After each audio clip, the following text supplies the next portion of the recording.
the corner where the treats at. Is this the passing of the torch, right? Is this what this signifies? It comes down to that front office and what they feel is most important. The champ is here. We've touched down from a higher plane. Why you made it here? We always look forward to that week because it was always intense. You know that we ain't coming back. We about to. The man, the myth, the legend, Dante Hall. My favorite player growing up was Dante Hall. I love you guys in the show, but Dante was my guy. Get to dashing because you done on the war field.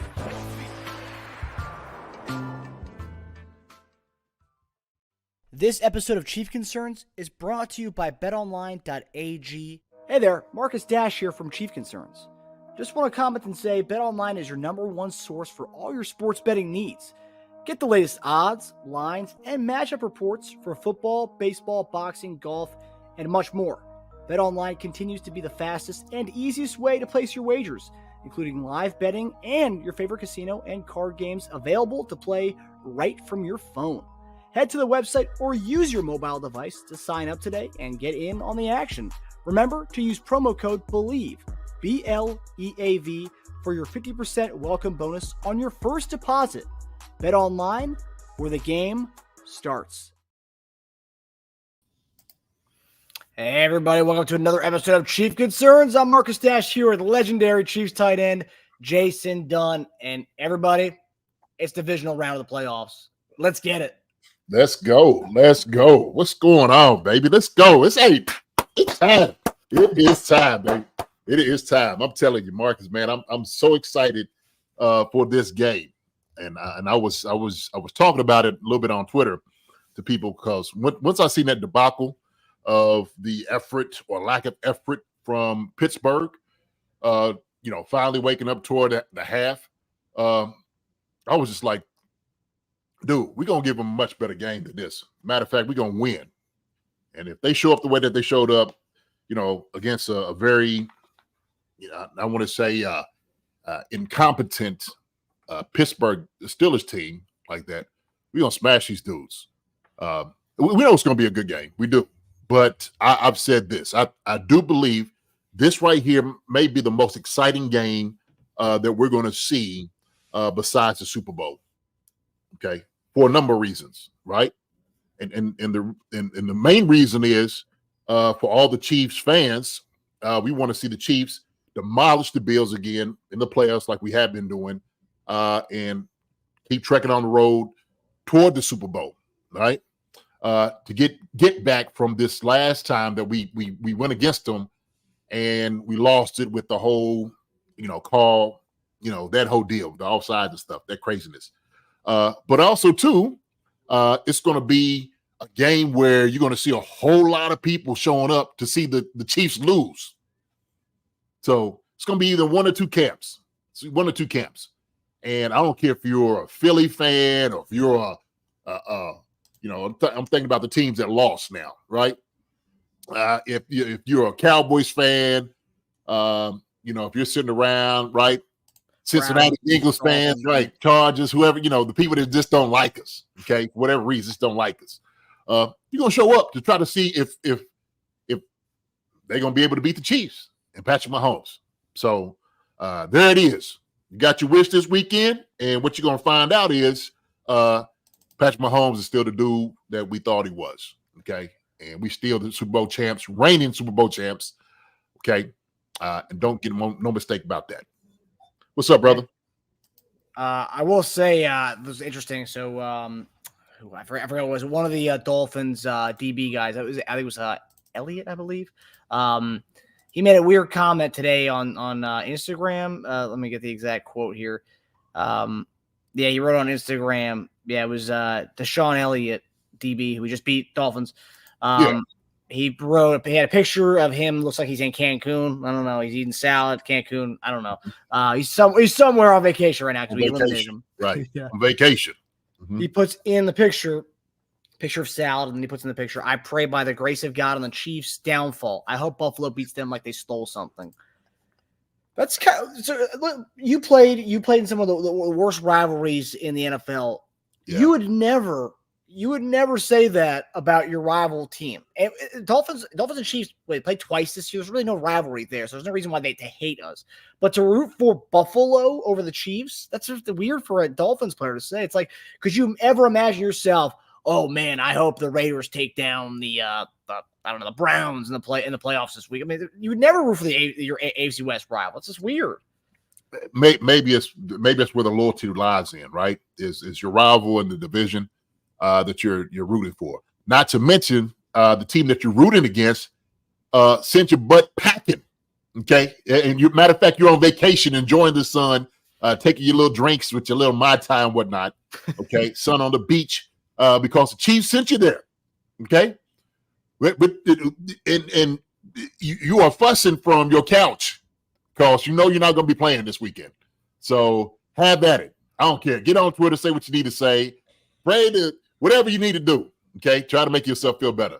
It's not going to happen. It's not going to work. Okay, we already sent you home twice.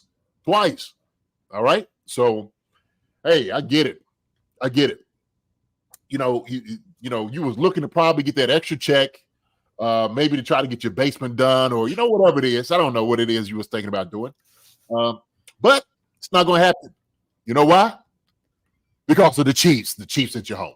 So that's fine, man. You be upset all you want to be. As long as you're upset over there, it doesn't matter. That's fine. You can be fine all you want to be. So yeah, we don't listen to all that. Yeah, childish. It is weird though. Like it's to go from the team that everyone used to root for, like the Alex Smith days, maybe the early Mahomes days. We were a team everyone used to root for in the playoffs. But I made the equivalent online today, saying it's like really like Hulkamania from like when fans rooted for him to going to Hollywood Hulk Hogan in the NWO, and where fans couldn't stand him. It's like we've turned heel somehow, and it's just because we won. I mean, I don't even understand it, JD. That's what it is. Because we're winning. We're winning, right? Nobody thinks we're good enough, and then here we are. And so that's part of the problem. They get tired of seeing the teams that's winning it all the time, and we happen to be those guys. We are the winners, and a lot of people just don't like it. They don't like it. They get tired of seeing guys win all the time. They're like, can it just be somebody else besides the Chiefs, please? Can somebody please beat the Chiefs? Yeah. So that's what it is, man. It's one of those things that you get tired of seeing Patrick Mahomes. He's on every other commercial. Travis Kelce's on every other commercial. Andrew Reid's on every other commercial. We got Chris Jones doing it now, right? So that's what it is. We show Taylor Swift every time something happens on TV. People are just tired of the Chiefs. That's all right. Hey, listen. Hey, it'll be over within the next 4 weeks. Okay, 4 or 5 weeks. Don't worry about it. All right, it'll all be done with. We're gonna get another trophy and get another Lombardi. Put it up in our trophy case. All right, and everybody got to get back into the off season, going to go get you guys to try to beat the Chiefs again. All right, and so as the world turns, right, fine with it. Mm-hmm. Flapjack City, I love it. KCWO, so Kansas City World Order right there. Right. That's right. Yeah. It's true. Yeah, we have become the Pats. John Clifford here. Everybody was sick of the Pats. Definitely. Nomination hurts when it's not you. Yeah. I think especially everybody in the NFL, you guys all couldn't stand the Pats. And yeah, us fans, yeah, it was anybody versus the Pats. It didn't matter who it was on the other end. It's true. I had that. I did. I got tired of because I'm just like, man, the Pats are not that good, but they continue to keep winning. They keep winning. And guess what? They kept showing up. And so that's what we're doing. Right? Yep. You can be mad at all you want to. You can hate all you want. That's fine. As long as you're hating in TV land. Okay. A lot of teams right now in TV land on the beach somewhere with your family enjoying it. Right? Have you go. Matter of fact, order me a drink. How about that? Order me a sip, buddy. Get me one. No need to be bitter. You're the Chiefs, expedited your vacation this year. You can enjoy your time with your family. That's what we did. Man. Yeah. We're just trying to make sure the family connection is there for you all. So we just got you extra family time. That's what we did. And so when the Chiefs did that, you should be thanking the Chiefs, right? Thank them for it. Exactly. Right? Mm-hmm. So obviously with this episode, we're going to preview the Buffalo Bills and Chiefs game. It's divisional round matchup. It's going to be a great one this weekend. As JD said, this might be, obviously it's the divisional round, not the championship game, not the Super Bowl, but like this is probably one of the bigger games. I mean, obviously if we play the Ravens next week, that'll be a great game. But this is just this Buffalo and Kansas City kind of this rivalry that we've had going on. Rivalry, 0-2 against us in the Mahomes versus Allen era. However, still rivalry. It's gonna be a great game this weekend. But we'll be covering all the topics in this episode tonight. But first, JD, we kind of had to talk about this one. Willie Gay. It was just a weird timing. Chiefs Kingdom kind of went nuts on Twitter after this. Yeah. We just win the game against Miami. It was like Monday or Tuesday. I think it was Monday. Willie Gay goes online saying that was my last game at Arrowhead. Hopefully we win. Let me get the exact quote here, so I'm not misquoting him at all. Okay. But which is weird timing. I mean, because quite frankly, we just won a game. Let's just enjoy. So he writes, this is January 15th. It's looking like I've probably played my last game in Arrowhead. Damn, I'm going to miss that place. Nothing like it. Let's go get this ring to end it the right way. We just won this game. There's plenty of other guys on this team that are going to be free agents, impending free agents this year. But Willie takes to Twitter to say this is it for him. This is his last ride in Kansas City. Obviously, we don't know the conversations that his agent may have had with the GM, but weird timing because we don't hear other guys, saying that because it could very well be a lot of these guys' last game in Arrowhead. But we're not hearing from all these guys. Just weird timing for a pivotal guy on our defense. So JD, when you saw that, I mean, Chief fans are kind of upset by this. Mm-hmm. Obviously, we know writing on the wall, he probably would not get re-signed, but we don't know that. And it doesn't matter because there's a lot of other guys who may not get re-signed, but we're not hearing from everybody. So what were your thoughts on this? Okay. Well, we text a little bit about this, just kind of the timing is weird. And to be honest, I think it was kind of in bad taste to put this out here. Obviously, what he's trying to do is he's trying to get the fans on his side. And I don't know exactly what, as far as the writing on the wall, what that would be. So I don't know if it's just contract dispute. I don't know if his agents went to the Chiefs and asked, hey, let's talk about doing a deal right now with Willie. And they might have told him, hey, look, we're going to wait till after the season. It could be the snap count, him rotating with Drew Tranquil, right? And sometimes those indications also give you a thought well, shoot, okay, my time is coming to an end. Especially when you get a free agent in who's making less money but is performing well. And if he's rotating at your position, which coaches want to see, and it's always that, hey, man, hold on, Drew, get this rep. It's oh, okay, I see what's going on. That could be it. So there's a lot of different things that could be happening right here.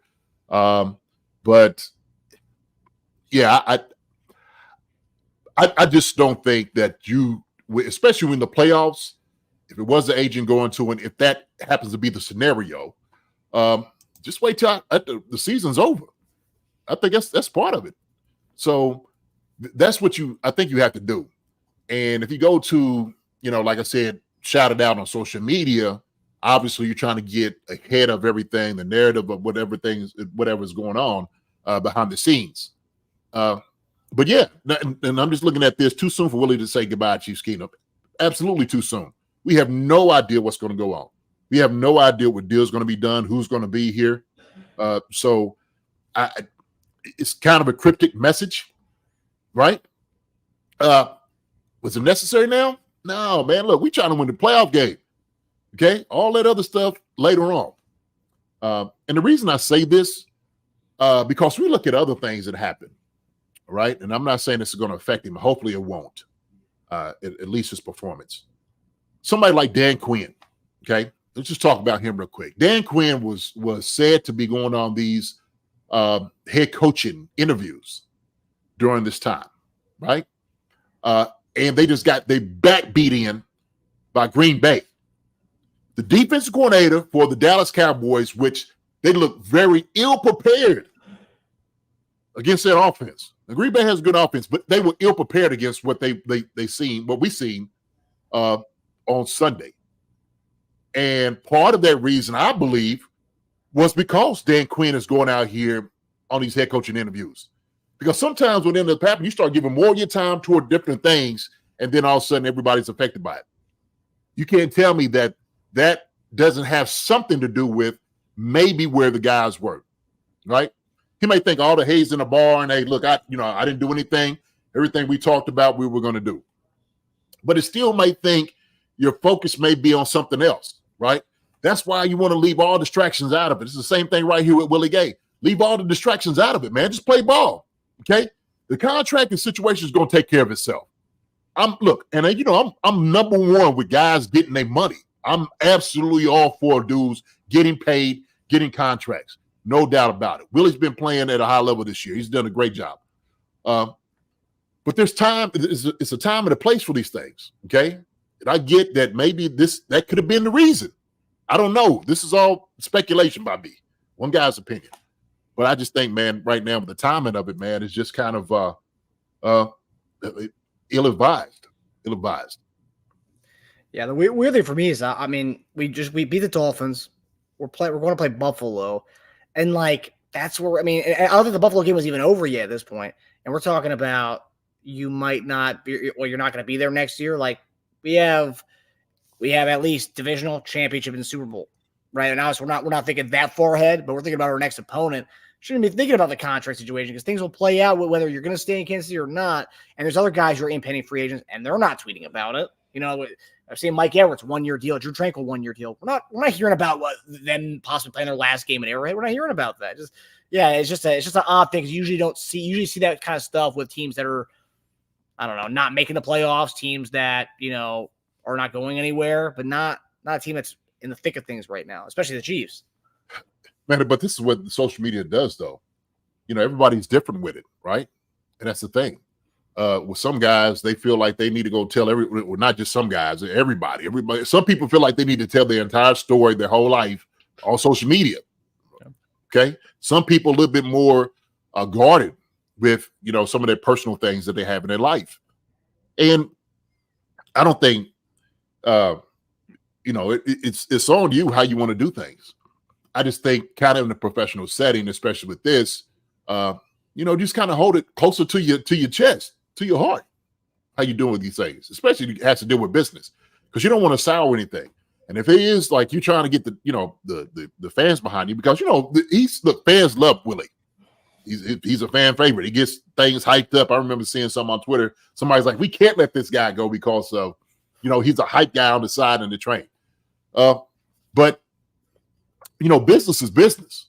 Business is business. And so that's how you got to be able to conduct things in a professional manner, in a business way.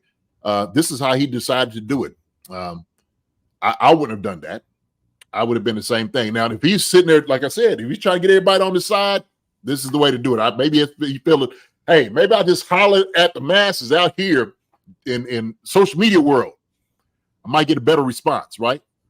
Come on, everybody, show how much you love Willie. Well, okay. So we'll see. We'll see how that transpires, man. But I think, man, our focus needs to be on the playoffs, period, and point blank. That's me. Yeah. Mm-hmm. I agree. Yeah, and I think everyone here would love to have Willie back. That's the thing. It's like we have, of all position groups, probably the deepest position group we have with Bolton, Chanel going to be under contract. Those are the only two that are going to be under contract past this year as far as, then you got Drew and then Willie Gay, 2 free agents this year. So it's like, who's going to stay? Who's going to go? That's the question here. And I don't know. Well, the thing, too, is probably been on his mind all year long. If this is coming out now, this has definitely been on his mind all year long. So it's like, Yeah, man. Hey, look, I get, being on your mind. But like I said, the timing to me is just, it's bad timing. It's bad timing doing it. So yeah, I do agree with that. Yeah. But to each his own, man. Every man's got to be able to, live their life the way they feel like they need to live it. So 100%. Yeah. So we're going to go into a little bit about, we talked about the Dolphins being a banged up roster. Well, we got a banged up Bills defense coming our way this weekend, and they have some pieces on offense, but it's mostly their defense that's really banged up. So another week, another team that we have to play that's banged up. 9 guys in their injury report as of right now. Well, Josh Allen was added to it, but he's a full practice participant, and I think we know he's going to play. But Gabe Davis, Taylor Rapp, Rasul Douglas all missed last week's game. This week so far, Gabe Davis did not practice. Taylor Rapp did not practice. Rasul Douglas was a limited participant today. So obviously he's getting back to practice. But there's other guys, man. So like Matt Milano out for the season. He was a pivotal linebacker for them. Huge. Then this guy, Bernard, steps in for them. And he's looked unreal. Looked great for them. I think he had a really good game against us last time he played, but got carted off Monday with an ankle injury. Did not practice today. And so they're also down another linebacker in that game. Balin Spector went down. Tyrell Dotson went down in that game Monday. It was pretty brutal game for them. I know they won the game. Yeah. Pretty brutal as far as the injury goes. Then their secondary, Taron Johnson, Christian Benford, all listed as day today. So all these guys are listed as day today. No one's out yet for this game. But last week we saw Rice, Kelsey dominate Miami, but both of them just did their thing in the really cold weather, and it's going to be cold weather again in Buffalo, -3 degrees. Now I want to ask you, you played tight end for a long time at the highest level there is, and you could see what defense is lacking. And I think in the linebacker room, they're down to a guy who was on the practice squad 2 weeks ago, and AJ Klein, who was a rotational piece for the Panthers a couple years back. But he's not Matt Milano. He's not this Bernard guy. How would you utilize our two strengths, the Rice and Kelsey, they kind of eat at these guys in the second and third level, since that's where there's possibly could be a lot of deficiencies in this Buffalo defense this week? I think one thing that you have to do is it's all about matchups, right? So where their deficient is covering guys. You got guys who doesn't have a whole lot of experience. And so what we have is the best tight end in the game right now, and Travis Kelsey, who had 7 for 71 yards last week. We got to feed it to him. That's what that needs to happen. No doubt about it. And so what we do a whole lot of that. When Kelsey's got the one-on-one, or he's, you see him maybe going in zone, him just finding that hole, and he does it better than anybody else. Whether it be like the little cell route or the little cutout, corner route, if he's running the juke route. But you have to finesse the linebackers. You have to. And so you do that with him. You do it with Rice. You do that with the running backs. Same thing, running backs. It's always, that's who you look for the matchup to be. And so obviously you get an indication of that going in motion. So once you start going into motion, you'll see what you got pretty much. Okay, you'll see what the coverage is. At that point, Patrick will see and start figuring out what he's going to be getting. And the form is going to still be the same. The formula to me is still going to be the same. All right. Travis Kelsey, yes, Rashid Rice, but we got to run the football. If you're talking about the linebackers are jacked up and they don't have, their guys in, run the daggone ball. That's what you do. Okay. You force these guys to make tackles. You force these guys to get over and read things. So you do a lot of misdirections as well, right? A lot of counters, a lot of traps. If you run zone, you make it run inside zone. If you can do outside zone, run it from under center. There's a lot of different things, mid zone that you can run. So I know I'm talking a lot of, just kind of language as far as, but that's what you attack the linebackers. And then it's going to be vital, not just attacking the linebackers, but also to the safeties and corners. Okay. What we showed last week was we wanted to take the top off the defense. We did that a few times, throwing it to Mecole Hardman. All right. Threw a couple to Justin Watson, and I think one to MVS deep. So I think you still have to do those things. You got to take shots when you get shots. And so that's the thing. You got to make these guys cover the entire field, Marcus. You got to make them cover the entire field. So what you do, you just got to make sure the linebackers on skates. You're going to have their head spinning around because they're trying to figure out the calls, what we're going to try to do. It's going to be an uphill battle for them. It's going to be an uphill battle. So, but make no mistake about it, the best way that you attack a defense that the linebackers, it may not be as efficient, run the football. Let me repeat. Okay, is this mic on? Testing. Andy, run the football. That's what you do, okay? And we got two capable guys in Pacheco and CEH, and we need to see a whole lot of them in the game against the Bills. Period and point blank, man. That's it. That's it. What do you think?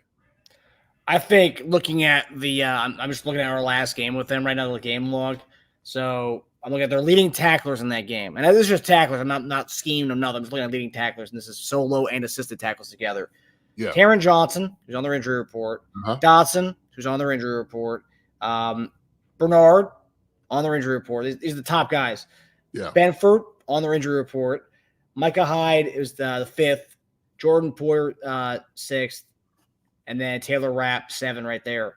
So, like, these are the leading tacklers. Most of these guys are on the injury report, may not even play this weekend. So, like, wow.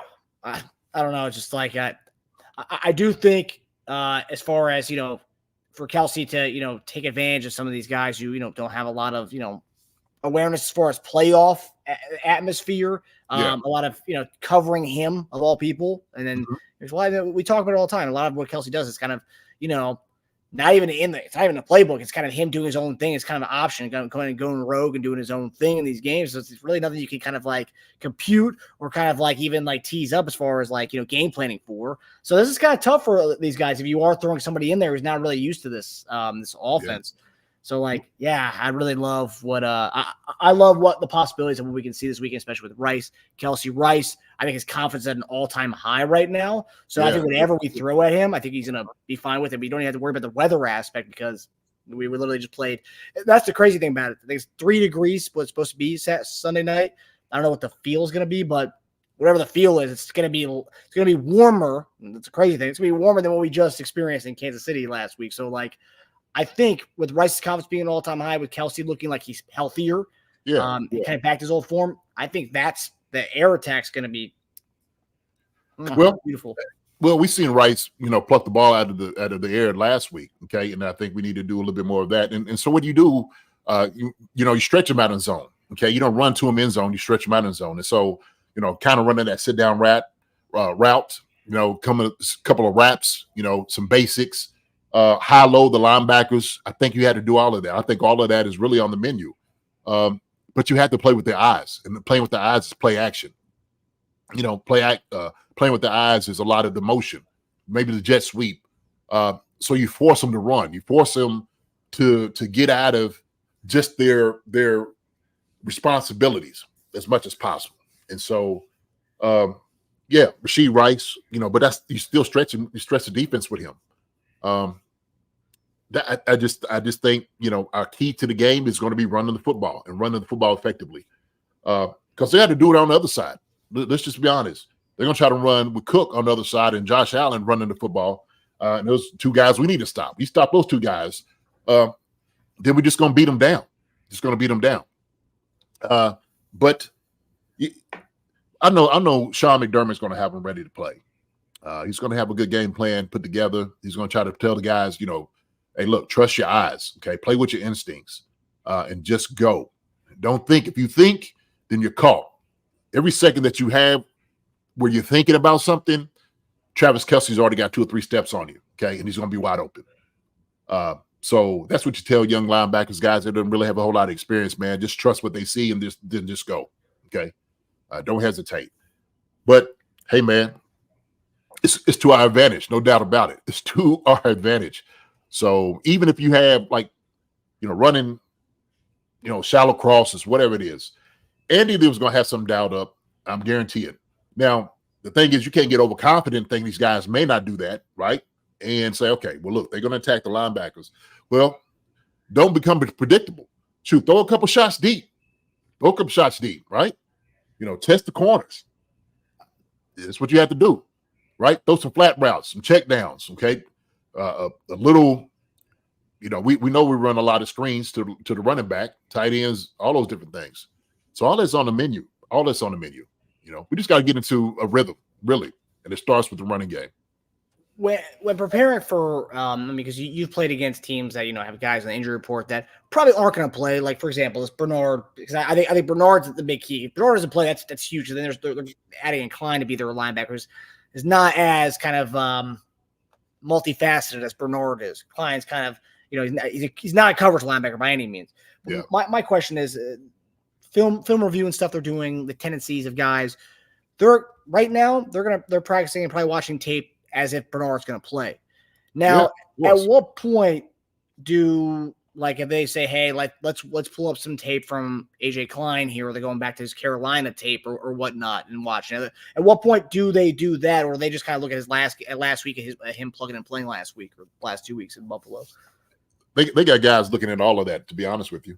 They're going to look at, where he played at last. They might look at some college tape, see where he's gotten better, see where he's gotten worse. But they know, especially during, in this playoffs, you're taking a good look at a guy. The one thing you can't do is, like I said, get out of your own scheme of what you're running to say, we're going to concentrate on this one guy only. And I don't think you can do that. You just run what you know you can run, right? Know what you're comfortable with. And that's going to be, maybe some RPOs. Okay. Like I said, some play action for sure. But yeah, they got people in the office that do all those different things, and guys are checking it out as well. But hey, man, the guy's still an NFL linebacker. That's the way I look at it. He's in the NFL for a reason. So he ain't chopped liver. Hopefully we'll make him chop liver after this thing is all over. But yeah. Mm-hmm. Yeah. And looking at an injury report, another guy that didn't mention their punter, Sam Martin. I don't know if anyone saw the hamstring strain there, JD. What were your thoughts on that whole thing? Sammy with the hammy. Sammy with the hammy. Yeah, I seen it. Oh my gosh, I was laughing when they was running it over. I was laughing at my wife because I was just like, that's how you look when you chasing me. She's like, stop. I'm like, yeah, it was funny. But he was getting it. You seen him. He took off running. He just seen a spot where he needed to get to, and that shot, pow! Oh, that's the worst thing ever. If you've never had to pull a hamstring, it is not fun. It is demoralizing. It takes everything out of you. And we seen it on him. We seen it on him, man. I felt bad for him. Oh man, he gave it his effort though. He gave his effort. Funny story though. So, so when I started coaching, right? Started coaching in high school first, and was coaching my son's team. Well, I'm just fresh out of the NFL. Of course, young kids. We had some dogs actually, running back, wide receivers. Some really good guys that went on to play college ball. Some actually NFL. But one of the few of the guys was like, "Oh, Coach Dunn, you can't beat us. You can't run." Now look, I knew I was still good. I knew I had a little giddy up, right, in my step. Okay. And I remember I'm just like, yeah, y'all keep talking all that noise. All right. I'm one of these days I'm gonna show you. So sure enough, one day after practice, we ready to run sprints, okay, on gassers, sideline to sideline. So, my brilliant self decides, well, you know what? This is the moment. This is the time. Okay. Didn't tell nobody. I'm in my mind, I'm just like, okay, you got it. Hey, I'm telling you, Marcus, I didn't touch a toe first. I didn't bend down to grab an ankle or touch the ground. I didn't try to warm up at all. Okay. Oh, no. This is just after practice. I'm thinking, you jog on a little bit here and there from, obviously, from group to group. So I'm like, okay, here it is. So here comes the running backs coming up and wide receivers. Oh, Coach Dunn. I'm like, yeah, here we go. We're ready. So I'm already up on the line. I'm getting ready, looking at it. Coach, see it? Bam! I break out. I'm gone, right? And I can see the kids are sitting there like, oh man, like Coach Dunn is getting it, right? And I'm out on them. Man, maybe about 20 yards. That shot heard around the world. Pow! Water heavy. Oh, I'm like, and I'm pulling up, right? And I didn't want nobody to know it. So the kids would run past me laughing. Coach Dunn. So I'm like, dang, got it. And the pain that was going down my leg, the reality that I'm not in the NFL anymore. No trainers. I'm looking like, where's the trainers? Where's all the trainers at? Please, trainer. And I trained her for the team. I think she came over, was like, hey, you all right? I said, hey, got it. I said, man, I think I might have did something. And so sure enough, when that happened, I turned, I walked off the field, I got in my truck, and I went home. I was so upset. I was so upset with myself because I didn't stressed like I needed to. I knew better. But also too, man, like I said, demoralizing because the kids seen it. And I was just like, I cannot believe this. So that was one of those lessons of, hey man, do what you're supposed to do when you run. Okay, stretch and stuff like that. And I know the kickers are not getting a whole lot of stretching in. They ain't doing any sprints. When you see a guy like that had to get up at the end as a kicker, his hamstrings ain't built for that. He ain't built for those, fast, going left to left. But I just, yeah, man, like a guitar string. Boom! That's how I felt, man. I was so mad. I went home. I went home, man. So you would hope that if it was like a movie, you'd have like the Charlie Brown music in the background as you like head down, like walking to your car. Yeah. Oh yeah. man, He's an athletic tape. I didn't think about none of that. None of it. Like I said, I thought it was fine. I was good. I was running around. Shoot, I was out there running on my toes, Mark. You know how you run on your toes, like you still, got a nice little pep in your step. Yeah, I was still smooth when I was out there running. I always want to look smooth when I'm running in front of the kids and stuff. Yeah. It also looks much cooler too to just jump in right into a race and not have to stretch at all. Because like if you have to stretch it, okay, like he's really getting ready for this. You were trying to like work it off, like I don't need to stretch. I'm good. Hey, come on. I wake up ready to run the 40. What are you talking about? Huh? NFL player just got finished playing that many years in the league. Oh man, what are you talking about? Sure enough, that was a humbling moment. Moment. And that's when I realized I wasn't in the NFL anymore because I couldn't see the trainers. Usually trainers be all over the place. Trainers, they have 4 or 5 people, Bud Epps and, Dave and all those guys be helping me out. And sure enough, there was nobody. I'm looking around like, hey, there's no help. No help. I'm going home where I went. That's where help was at. It's home. I don't know where it was. It was one of the flag games, but a couple of years ago, I went in and I tried. Well, no, I think I saw someone get injured, and it was a guy who was like athletic, about my age, and I'm like, he just went right in and just didn't stretch at all. I'm like, he was out for the rest of the season. I think he like had a bad hamstring strain, and I was like, he's done for the season. I'm like, man, I was like, I actually have to take stretching seriously now. Cause I don't want that to happen to me. And like, so yeah, ever since I saw like a bad like hamstring strain, I was like, okay, that's it. Like that, I got to do it. Especially in the cold weather too. Cause I don't think people don't really understand how much it's necessary. Cause your muscles are tensing up in that cold weather. Yeah. You got to stay limber and warm all during that time. So, they do have the tape now and you can just lay it on the back, kind of heats everything up. But you got to make sure, man, you're getting on the bench. Sometimes guys get on the bike, but keep your muscles warm. Keep moving around as much as possible. But these things, man, I don't think I'm running out there as a Debbie cake. I hear you, buddy. I wish I was tiptoeing to a Debbie cake at that moment, man, but I wasn't. Trying to show these kids up, which was on me. But yeah, you got to stay limber, especially in this. But I kept hearing the guys talking about, man, they don't care how cold it is. It's going to be a warmer game than what they played last week, And psychologically, that's how they look at that. They're like, man, look, this is going to be another 20 degrees warmer. We're going to be fine. No sleeves. We go out there, man. We kicked butt last week. Let's go up there in Buffalo, do the exact same thing. So, did you see that report that I think 15 fans have been checked into the hospital for hypothermia from going to that game? I did. I see that. That's crazy. It's crazy. Like some Dolphins fans are getting mad about it. It's like, okay, you have a coach who's wearing T-shirts that says, "I wish it was colder." All right, the Chiefs are the NFL's fault. Okay, it's no one's fault, but like, come on, you can't get mad at the NFL and the Chiefs for playing a game in cold weather. I mean, it's football. It's winter, and your coach is the one wearing shirts that says, "I wish it were colder here." So, yeah, was that some of the guys? One of them. I just think. Man, you got to bundle up as much as possible, man, when you're out there like that. You when you brave the elements, these things can happen. It's not no time to be a tough guy. They got enough things online right now, man, that, you could try to use, you got warmers for your socks warmers. You got vests that warm up, the heat up, gloves. man, do yourself a favor.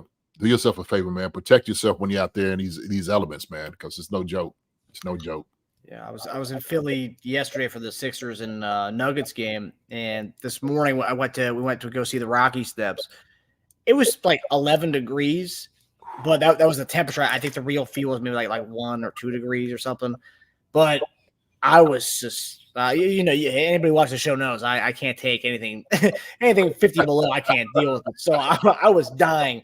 I had like a hoodie on, I had a thermal on, I had a starter jacket over top of that, scarf, everything. I was freezing. My feet were so cold. I had double socks on, JD. Oh man, I know you was bundled up. I know you were. I know. It wasn't enough. Did you now? You saw the rock. Now you got to go up the steps. Did you go up the steps? Yeah, I went up the steps. Yeah. There you go. I was going to say, get up there and do the little rocky pose and kick your legs and stuff. It's a beautiful sight. I recommend it during the winter, during the summer, of course. But yes, doing all the touristy things in the summer is much better. Much better. Man. Yeah, but that's definitely a sight that you had to go see, man, at the art museum. But even then, getting all the way up there, man, the wind, I could imagine coming through. Oh my gosh. Yeah. Oh my goodness. Yeah. Tasha and I got up there, and like all of a sudden, we're like, "Oh no!" Yes. Like turn our back like the other way. Yeah. It's high up there. It's high up there. It is a really nice place, nonetheless. Anybody here, since we're talking about weather, anybody here latest on possibly postponing the game due to 3 feet of snow forecasted? I don't. What are your thoughts on that, JD? This whole idea, because I mean, this is an idea that a lot of people are saying should happen based on what happened last week with the Buffalo and Pittsburgh. What do you think about the idea of them postponing the game again? I know some Chief fans are pissed off by the fact that you're giving more days for the Buffalo to rest, because we were getting lucky that we would be playing them on a short week. We get 2 more days to game plan for them. Mm-hmm. What are your thoughts on this? Obviously, it's people think it's a conspiracy behind it, but it's really, I mean, it's for the public's health and safety, really. Yeah, I mean, it gives us another day to rest too. Where I look at it, so True. If guys can remain as fresh as possible, sure, why not? So they'll just be on a regular week. I don't see any problem with it whatsoever. I don't. But I do. Flapjack City, neutral site. We had to do it. Look, I said that last week, wasn't it? I was talking about that, like, maybe it's something you had to look into. Maybe find a neutral site that has a dome or something like that with better elements to make it kind of conducive for everybody to get to the game, right? Mm-hmm. I think somewhat convenient. But who knows, man? That's later on down the road. You got to have a contingency plan, I think, for especially in things like that. But hey, that's what you get. That's what you get with teams that are in areas that you're going to have the type of weather that you do. Kansas City, New York. So. Yeah, I was seeing that yesterday or one of the beginning. It was yesterday. Bills couldn't practice. I think today they could practice. Obviously, we got the injury reports. Obviously, they did practice, but they couldn't practice yesterday. I mean, doesn't every team have an indoor facility? Because I read that some of the guys couldn't get to the facilities because the snow was so bad on the roads. That's probably what it was. I mean, that's probably what it. Now they got an indoor facility, I'm sure. I mean, it'd be stupid not to. So they have an indoor facility. Mm-hmm.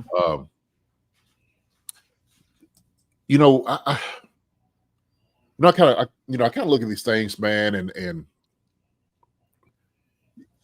like I said, I always want to push for, maybe getting a dome. I get the whole nostalgia of everything, right? I get that part. Buffalo's one of them. Green Bay is another one, right? Kansas City. But at a certain point, you want to be able to at least have the comfort for your fans and everybody else, even the players, especially getting out of elements like that. So even if it's something like a partly domed or partly covered or whatever, I mean, all those things that help out. Yeah, but public is going to drink alcohol for 12 hours. They're not saving the public from anything. Yeah. Well, they'll be warm from that for sure. Oh yeah, but not really warm. So they're talking about playing in Cleveland. Not that you still get the outdoor effects. Man, I don't know what the weather's going to be like in Cleveland, but if it's not 3 feet of snow, so it's not 3 feet of snow, but it's still cold in Cleveland. Cold as heck. Mm-hmm. Do you prefer to play? I mean, for me, obviously, hopefully it's not like a blizzard-like conditions. But for me, I want to ask you this. Yeah. I feel like playing in Buffalo, I mean, because you saw that game Monday, a lot of people, it was not a packed house at all. I mean, and there was no assigned seats. Anyone could sit wherever they wanted to, because people were bringing shovels to shovel at the seats to be able to sit in these seats. I think it's like, honestly, sure, let them have their home game. We'll come over there and we'll play, and probably not going to be a packed stadium. I mean, yeah, I'm sure there'll be a lot of Bills fans, maybe not a lot of Chiefs fans traveling that way because of the weather, but I'm fine playing in Buffalo with not a lot of fans there, if that's what it comes to. Yeah, no, I mean, you shouldn't. I mean, they earned it because of the seating, and we don't make this a controversy, but you got to play where you have to play. And you'll have some guys that are travel. You'll have some Chiefs fans close to that area that's going to go up to go see the game. I don't think the guys are really worried about it too much. That turf is going to be really cold. It's going to be really hard. And I was just thinking about that, man. It's like concrete out there with that turf, dude. Seriously.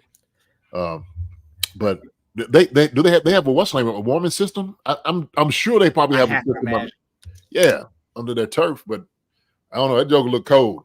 Every time they hit the turf, I was like, ooh, I know that hurt.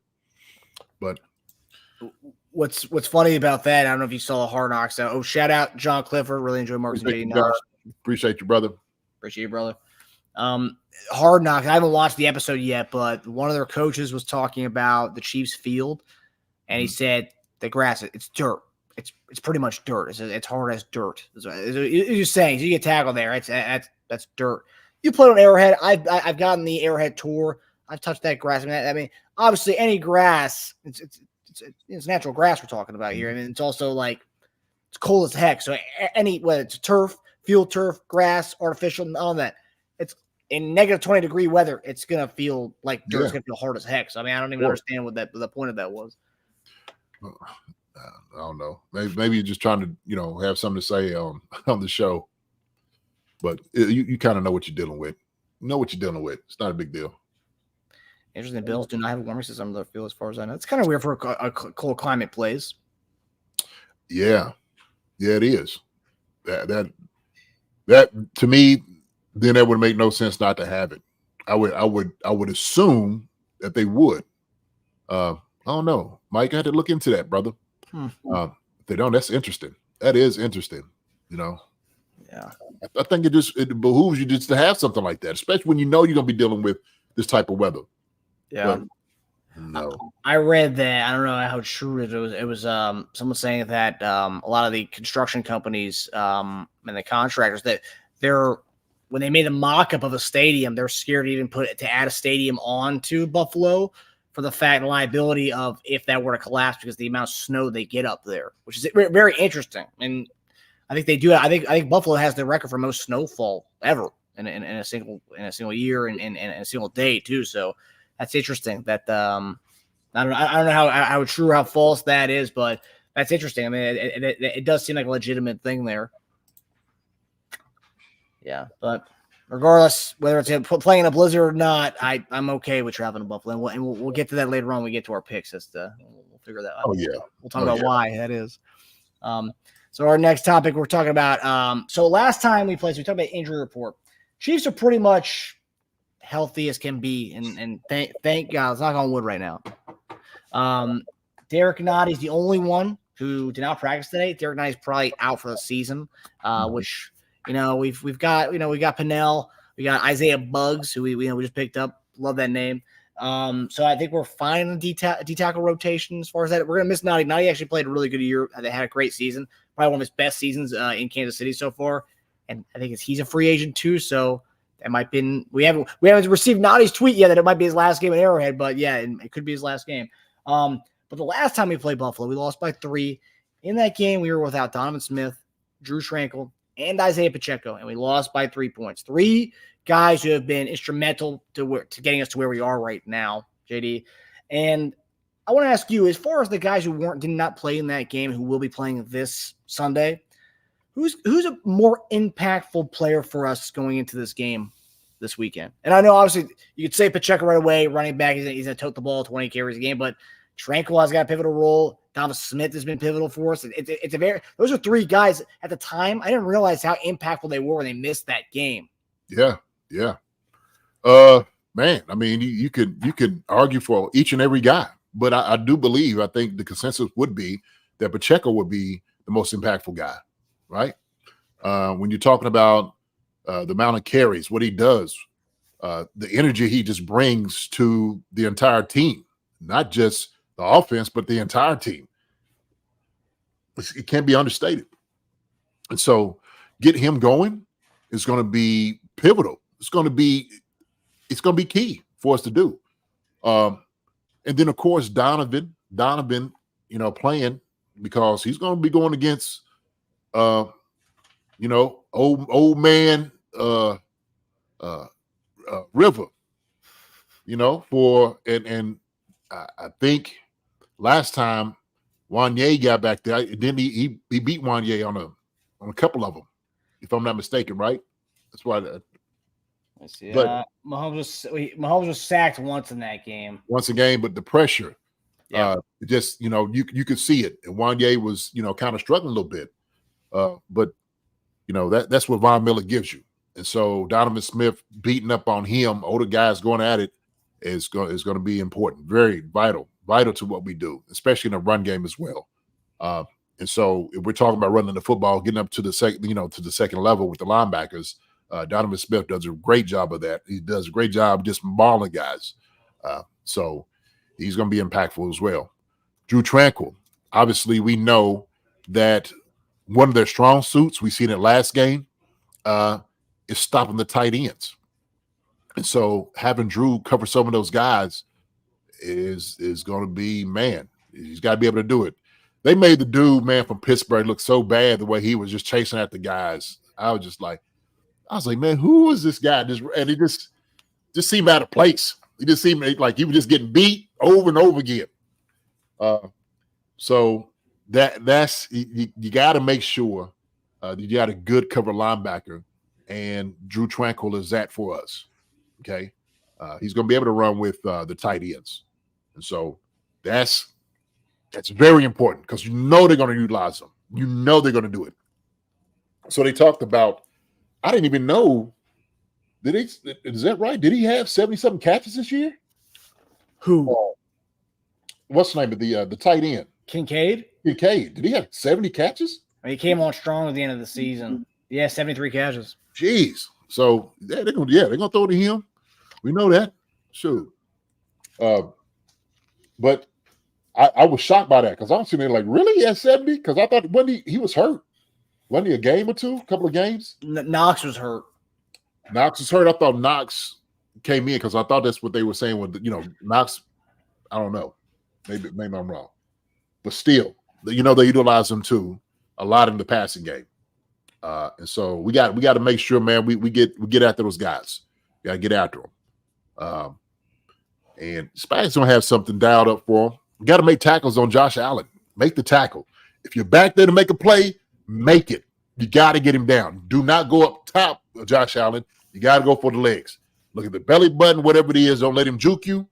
Get his legs down. Go for the midsection. You make sure you get that guy down. Okay? And don't go for the little fake. He does it a lot, takes off running. So those guys know how to get open. But the one thing I will say, like talking about the guys who missed that game, and a big factor of that game was, remember, James Cook dominating us out of the backfield as far as receiving the ball. Who's probably one of the better cover linebackers in the league? Drew Tranquil. I mean, he'll be the tranquilizer in this matchup, kind of neutralizing what James Cook will do to us out of the backfield and what he did that last game. So, that's a huge. Having him back is huge. Yeah, because the thing is, you got to. Spags can bring a lot of heat from different areas, different angles. So you got to be able to hold up for at least 4 or 5 seconds to cover these guys.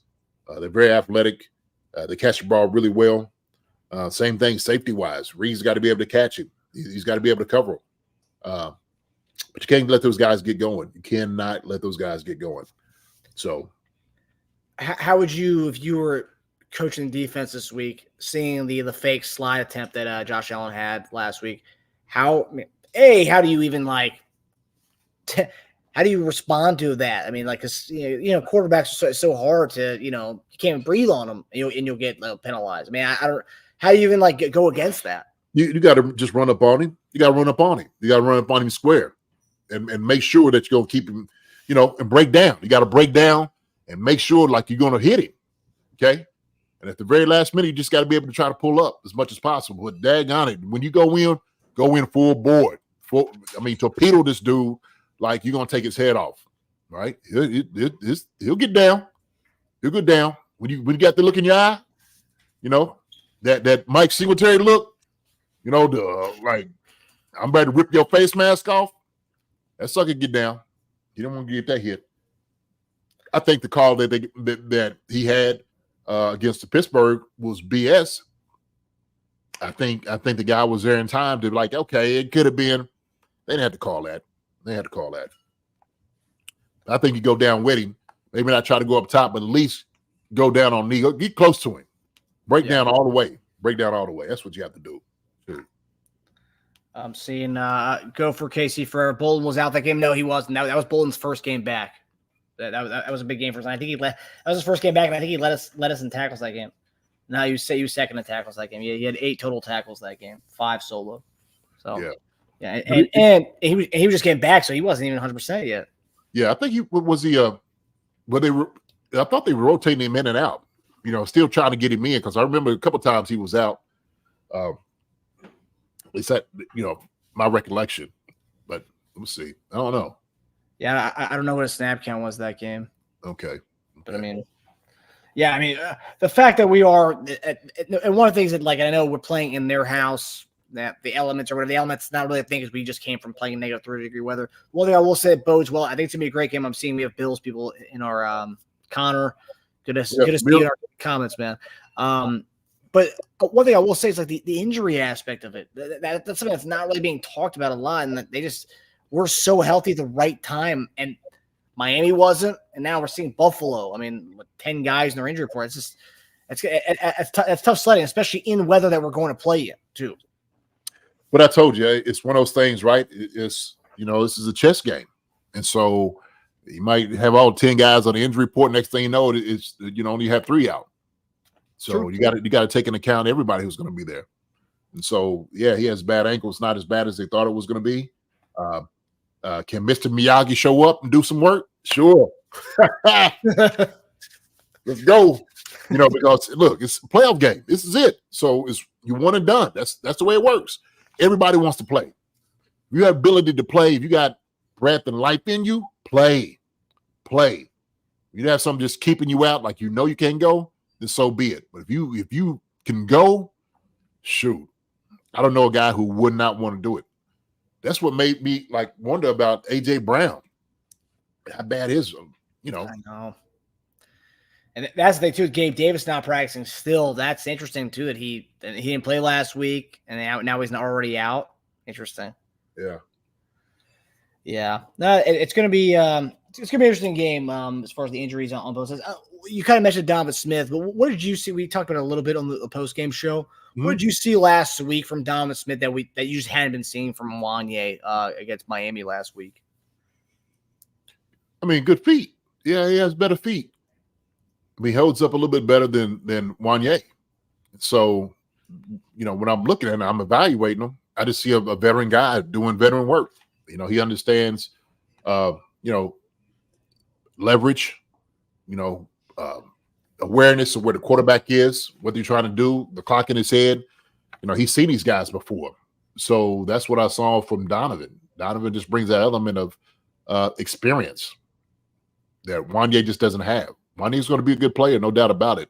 But when you're talking about playoffs and this is when a guy like Von Miller shows up.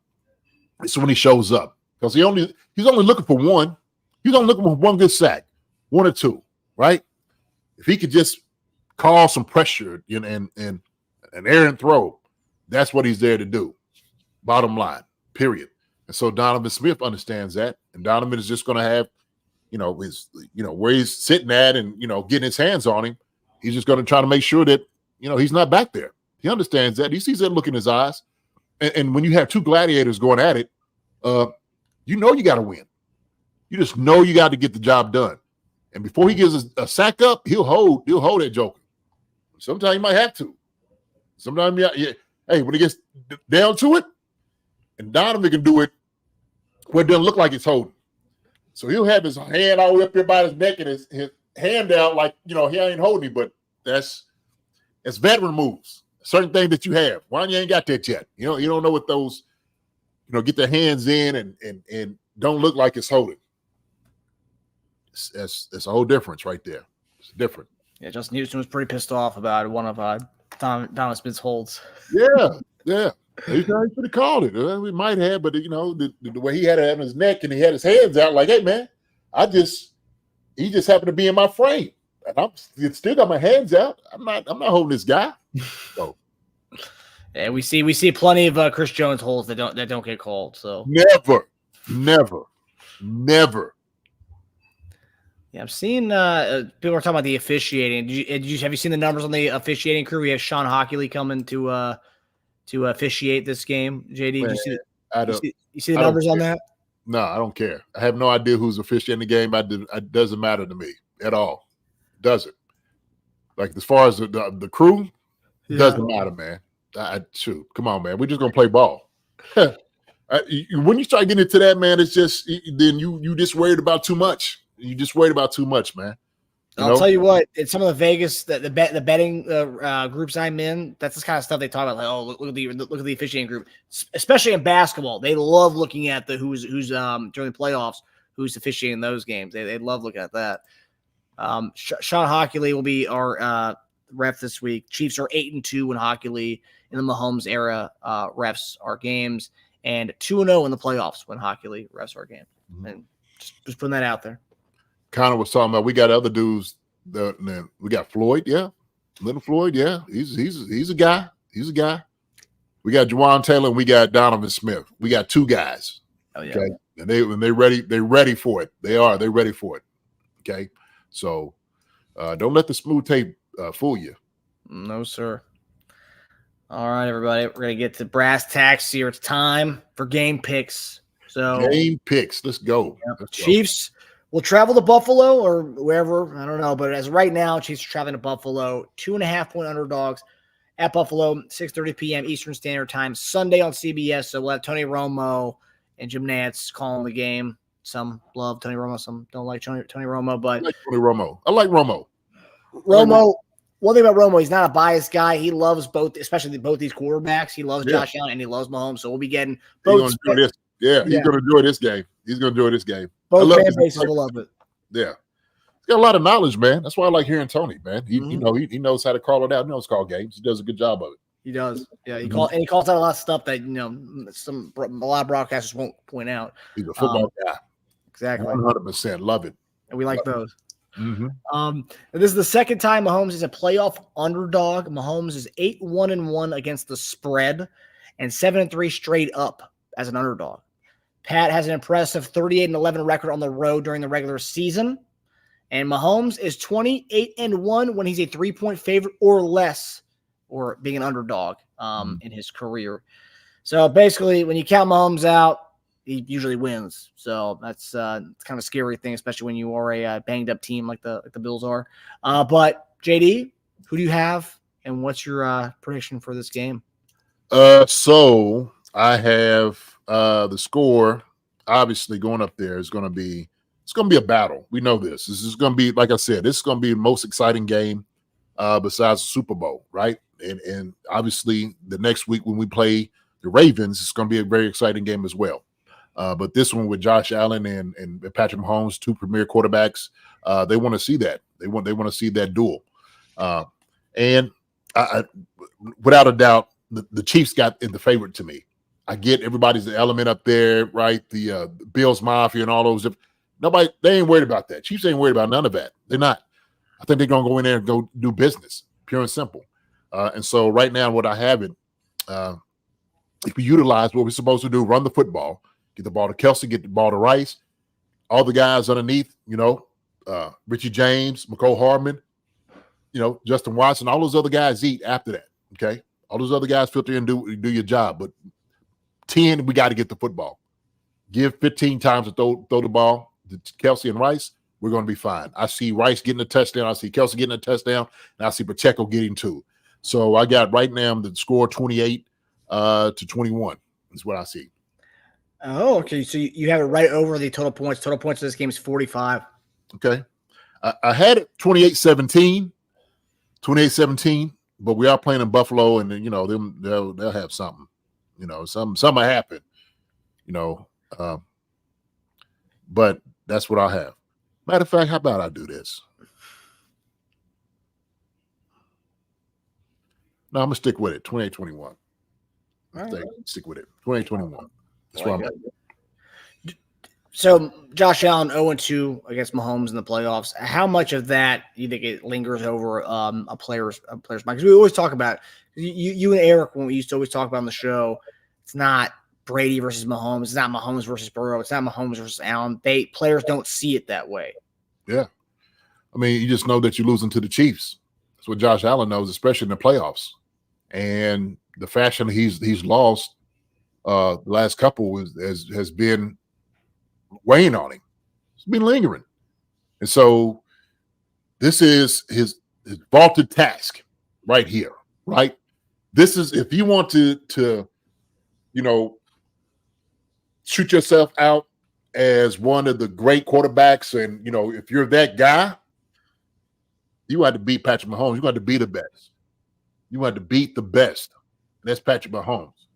So Josh Allen is still on that tier, like, hey, is he a good quarterback? Yeah, he's a good quarterback to this point. Then after that, he fizzles out. I don't see that changing. I don't. And so I think they'll still come up short. Like I said, these guys, offensively, defensively, the coaches, they're gonna be on point. They're gonna be on point.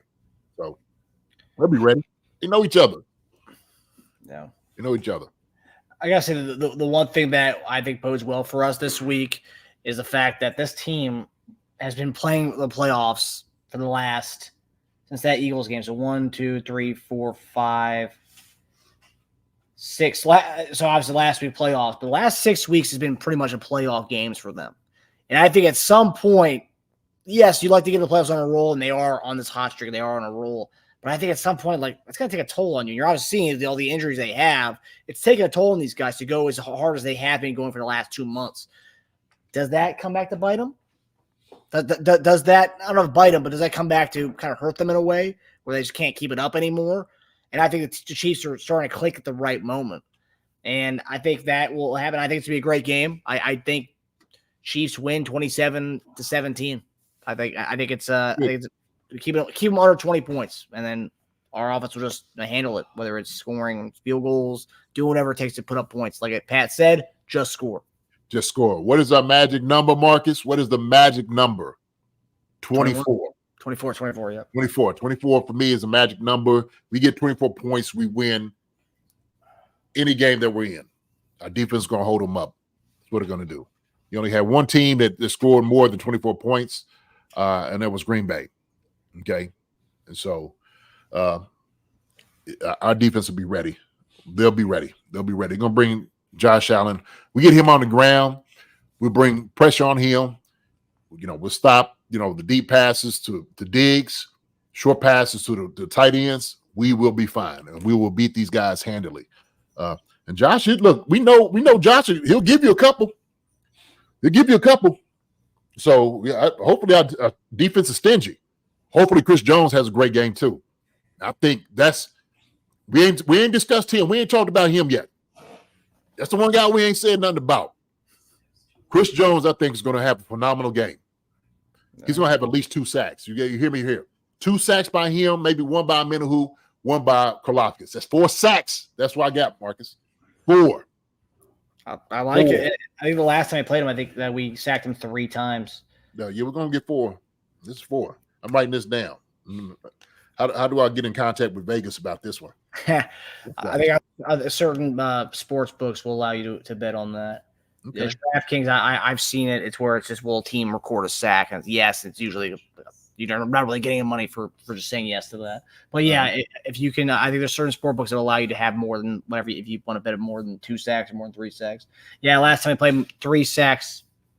Yeah, McDuffie had a sack.